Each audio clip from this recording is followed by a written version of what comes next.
네, 안녕하세요. 강프로입니다. 이번 영상에서는 두산 로보틱스에 대해서 분석해 보도록 할 텐데, 자, 두산 로보틱스가 오늘 저가를 딛고요. 4%대 강세 구간까지 들어왔습니다. 저가 대비해서 한 10% 정도 강세 구간에 들어왔는데, 이 하락 갭이 발생했을 때 걱정을 하셨던 분들이 있을 거예요. 근데 제가 이야기를 계속해서 드렸습니다. 스마트 팩토리에 대한 부분은요, 걱정할 필요가 없다. 왜? 기업 측의 수요가 몰려들고 있기 때문입니다. 자, 우리가 100% 갔다 이렇게 볼 수는 없어요. 근데 기업 측의 수요가 몰려들었을 때 엔비디아의 상황이 어떻게 됐는지를 한번 체크를 하고 가겠습니다. 그 내용을 한번 보면 이 내용이죠. 엔비디아인데 올해 들어서 100불 초반 정도부터 500불 고가까지 어느 정도까지 상승이 나왔나요? 엔비디아의 시가총액은 세계에서 손꼽힙니다. 한국에서 손꼽히는 게 아니라, 그쵸? 미증시에서, 그쵸? 기술주로 분류되는 기업들 중에서도 손꼽히는 대형주예요. 그런 종목이 이렇게 올라갔다. 자, 100불에서 500불까지. 자, 그러면 이게 하나의 세력이 붙어서 무언가 핸들링할 수 있는 내용이 나오나요? 그게 아니라는 겁니다. 자, 실적 한번 볼게요. 이 내용인데 엔비디아가 반등이 조금 나왔습니다. 2.3% 반등이 나와서 465불에 거래가 마감됐는데 고가 보잖아요. 고가 대비해서 한 10% 정도 떨어졌습니다. 왜 떨어졌을까요? 실적에 나온 부분을 확인했기 때문입니다. 자, 근데 주가는 먼저 올랐죠. 주가가 먼저 올라가고 실적에 대한 확인이 나오는 과정에서 이격을 좁히는 이격 조정이 약간은 필요합니다. 이런 부분을 반드시 이해를 하셔야 되고, 실적에 대한 내용을 한번 볼게요.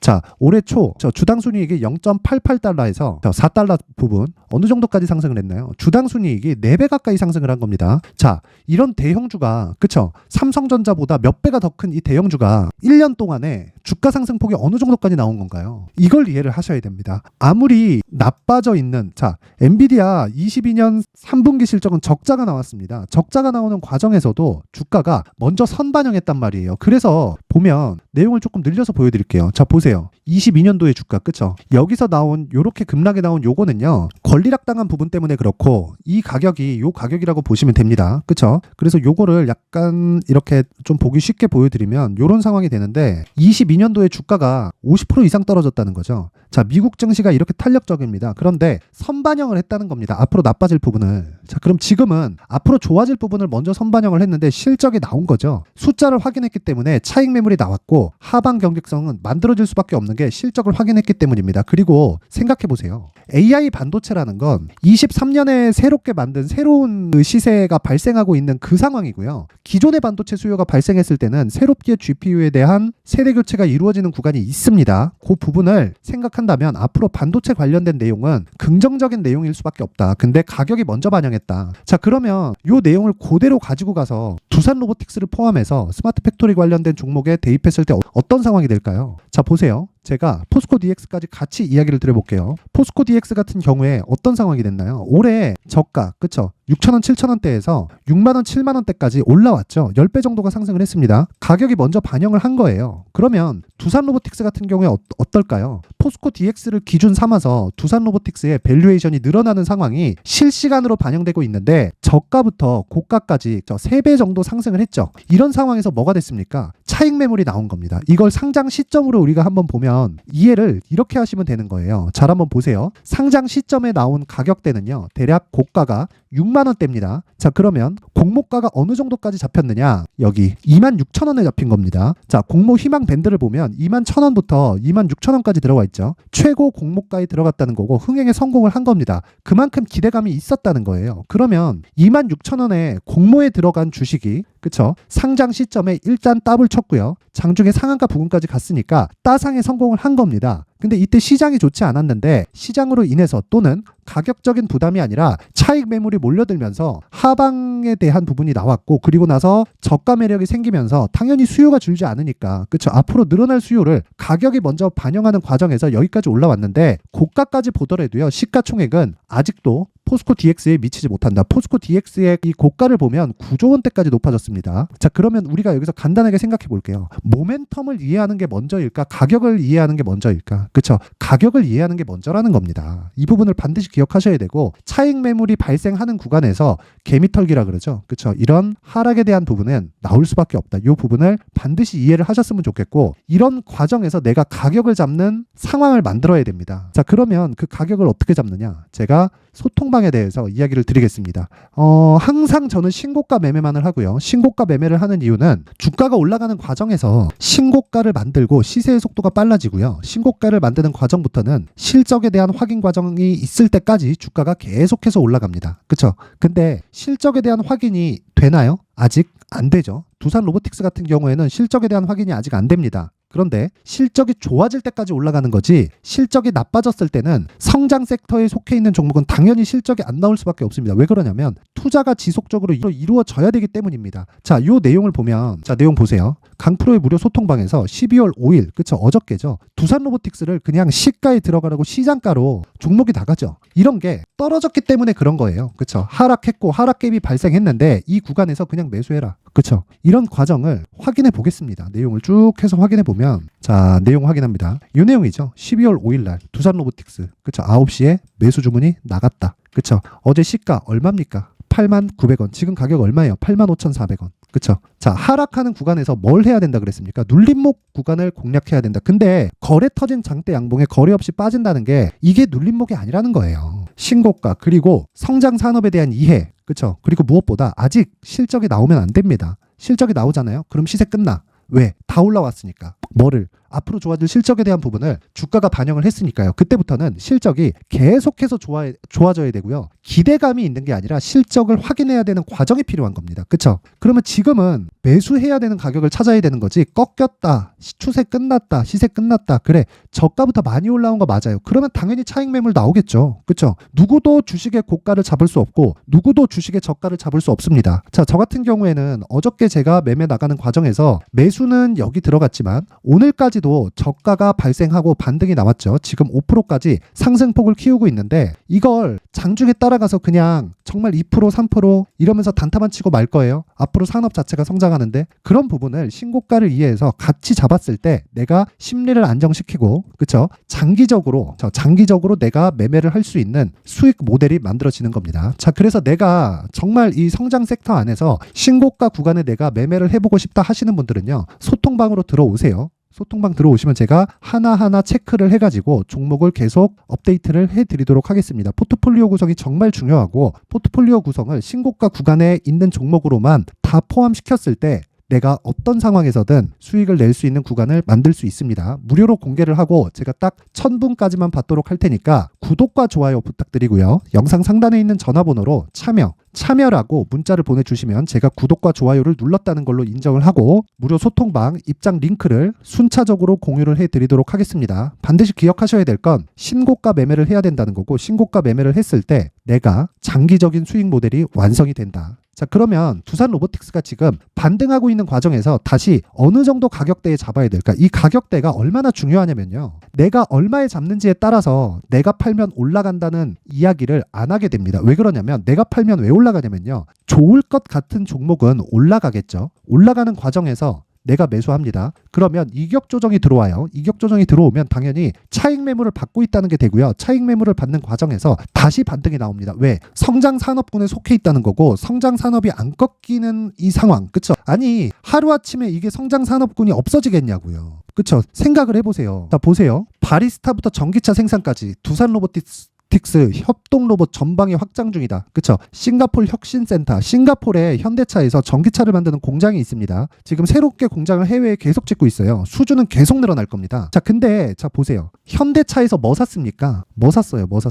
현대차에서 이 보스톤 다이나믹스를 인수했잖아요. 그쵸? 근데 두산 로보틱스하고 협업한다. 현대차는 이미 스마트 팩토리 쪽으로 진행할 계획을 가지고 있었는데 두산 로보틱스의 기술이 더 좋으니까 이미, 그쵸, 보스톤 다이나믹스를 인수했는데도 불구하고 두산 로보틱스하고 계약을 했단 말이에요. 그쵸? 두산 로보틱스의 협동 로봇이 그만큼 효율이 좋다는 겁니다. 그리고 인건비는 늘어날 수밖에 없죠. 초기 투자금이 많이 들어가겠지만 앞으로 인건비 상승분, 그리고 로봇은 설치해 놓으면 생산성이 대폭 향상되죠. 24시간 쉬질 않으니까 전기만 들어가면 계속되죠. 물론 교체기도 존재할 수 있고요. 그리고 교체기가 존재하는 과정에서는 두산 로보틱스의 호재가 되지, 어쩔 수 없이 지금은 상승의 차익 매물 구간에서는 반드시 매수 구간으로 잡아야 됩니다. 그 부분 반드시 기억하시고 가격을 잡는 게 중요합니다. 자, 그래서 제가 두산 로보틱스의 가격, 단기 보유 전략을 준비해 왔는데 단기 보유 전략은 2주 안에 수익을 볼 수 있는 가격대를 어떻게 잡는지입니다. 아까 전에 말씀드렸던 요 내용 있죠. 그렇죠?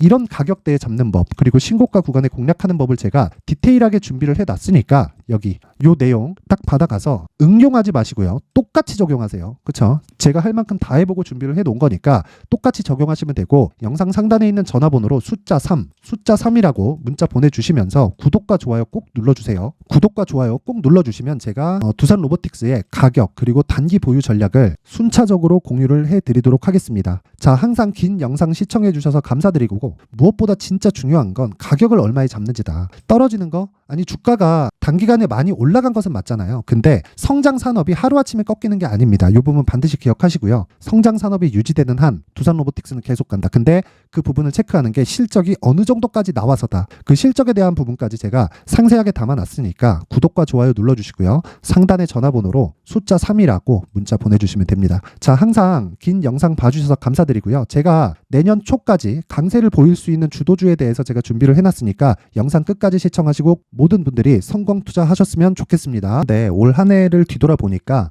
구간별로 큰 수익이 나왔었던 종목들이 꽤 많이 보입니다. 1월 달에는 AI 관련주들이 있었고요. 그리고 2월 달부터는 2차 전지가 계속해서 강세를 보였죠. 자, 그리고 나서 3월 달이 되니까 AI 반도체 관련주들이 신고가를 만들면서 5월 달부터 시세를 큰 폭으로 냈죠. 저가부터 따진다면 한미 반도체와 같은 종목들도 올 한 해 6배 정도의 시세가 나왔습니다. 혹시라도 올해 수익을 보지 못하신 분들이 있다면요. 어떻게 시세가 움직이는지 반드시 익혀 놓으셔야 되고요. 만약에 그런 부분이 아직 준비가 되어 있지 않다면 어중간한 종목들 사고팔고 하지 마시고요. 딱 한 종목에 비중을 제대로 넣어서 확실하게 수익을 보는 방법이 필요합니다. 자, 그래서 제가 23년 12월 달 강프로의 대시세 종목을 준비를 해왔고요. 이 종목은 대기업을 상대로 안정적인 매출 구조를 갖추고 있는 데다가 이 규모가 40%를 넘나들고요. 호황기 때는 50%를 넘나드는 역대급인 이익 구조를 갖추고 있어서 대체 불가능한 기업이라고 보셔야 됩니다. 자, 지금 현재 주요 거래처는요. 삼성전자, 인텔, 하이닉스, TSMC, 엔비디아까지 모든 반도체 업체를 고객사로 확보하고 있는 상황이고요. 이 재무제표 상황을 보면요. 이익률 자체가 넘사벽인 걸 알 수 있습니다. 넘을 수 없다는 거겠죠. 첫 번째 급등 포인트를 보면요. 앞서서 보여드렸었던 실적은요. 23년도 개화 시기에 접어들었었던 AI 반도체의 실적이 포함되지 않은 실적입니다. 자, 그런데 올 한 해 개화 시기에 접어들었었던 새로운 반도체의 실적치가 더해지면요. 질적인 성장보다 양적인 증가가 함께 이루어지게 되고요. 그런 부분을 한미 반도체가 이미 시세로 보여줬죠. 저가부터 6배 강세를 보인 상황이 있습니다. 강프로의 무료 소통방이죠. 어떻게 매매를 했느냐. 5월 25일 날 그쵸? ISC를 49,800원에 매수를 했고요. 자, 그리고 나서 두 달도 되지 않아서 한 100% 정도의 수익을 만들어냈습니다. 자, 근데 6월 2일 날 내용 한번 확인해 보시면 자, 한미반도체 26,000원까지 올려서 잡겠다는 내용이 있죠. ISC와 함께 새로운 반도체 관련 종목입니다. 이때 당시 가격이 25,650원이었는데 그냥 올려서 잡으라는 거겠죠. 지금 현재 한미반도체 가격이 62,000원인 걸 본다면요. 항상 주가는요. 신고가 이후에 공략하는 것이 좋고 그랬을 때 단기간에 100% 수익이 가능한 구조를 만들 수 있습니다. ISC도 그렇고 한미반도체도 마찬가지예요. 당연히 에코프로도 마찬가지입니다. 두 번째 급등 포인트를 보면요. 자, 개인용 PC를 비롯해서 서버, 클라우드, 그리고 우리가 사용하는 스마트폰까지 기본적인 PC 구조와 동일하고요. 새로운 반도체의 구조도 동일한 구조를 갖추고 있습니다. 자, 근데 한미 반도체의 상승 이유도요. 이러한 구조가 동일하게 진행되기 때문이고 이 구조는 절대로 바뀔 수가 없습니다. 11월 달에 새로운 뉴스가 나왔습니다. 자, 온 디바이스까지 더해지면 비메모리의 사용처는 계속해서 증가할 것은 너무 당연한 이야기고요. 그런 부분을 감안했을 때 이 기업은요. 질적인 부분에 대한 성장이 아니라 양적인 증가까지 이룰 수 있는 상황이 된 겁니다. 한미반도체의 시세를 보면 아직은 굉장히 저렴한 상태를 유지하고 있고요. 세 번째 상황을 보면요. 엔비디아의 실적인데요. 이건 올해 초 대비해서 4배 정도의 상승폭이 나왔고요. 주가도 그 정도가 당연히 올랐죠. 주식 투자를 할 때는 예상하는 게 아니라 확정치를 보고 매매를 해서 수익을 낼 수 있어야 됩니다. 앞서서 제가 보여드렸었던 내용인 자, ISC도 그렇고요. 한미 반도체도 그렇고 확정된 내용이 있었죠. AI에 대한 개화 시기에 맞춰서 삼성전자와 SK 하이닉스가 강세를 보이는 구간이 있었고요. 엔비디아가 강세를 보였습니다. 자, 삼성전자도 그렇고 하이닉스도 그렇고 엔비디아도 마찬가지고요. 생각해 보시면 세력들이 어찌할 수 없는 정도의 사이즈를 가지고 있는 그런 종목들이죠. 그렇기 때문에 제가 계속해서 이야기를 드리는 겁니다. 확인하는 데는 확정치가 필요하다고요. 엔비디아 실적만큼 확실한 재료가 있을까요? 엔비디아의 실적의 증가세는요, 앞으로 다가올 AI 반도체의 수요 증가가 있을 수밖에 없다는 거고, 그리고 그에 맞춰서 단가는 폭증하고 있는 상황인 게 엔비디아의 실적을 보면 알 수 있고요. 그리고 삼성전자와 SK 하이닉스로 연결이 되고요. 그래서 한미반도체가 올라온 그런 상황입니다. 한미반도체만큼 추가적으로 상승할 수 있는 종목이 있다는 게 하이닉스를 포함해서 삼성전자의 시세 그리고 엔비디아의 실적을 보면 알 수 있고요. 그래서 준비한 4분기 대시세 종목, 내년 초까지 강세를 보일 수 있는 종목을 준비를 해왔습니다. 어렵게 생각하지 마시고요. 기본적으로 신고가 구간에 있는 종목이기 때문에 하락에 대한 저항성은 충분히 갖춰져 있는 종목이고 이미 시세가 시작이 됐습니다. 자, 무엇보다 중요한 건 얼마에 사는 걸 텐데 제가 그런 부분까지 상세하게 준비를 해놨으니까 영상 상단에 있는 전화번호로 대시세라고 문자를 보내주시는 분들에 한해서만 무료로 공개를 하도록 하겠습니다. 매매하는 과정에서 수익이 잘 안 난다 하시는 분들은 이 종목 딱 받아가서 큰 수익 내셨으면 좋겠습니다.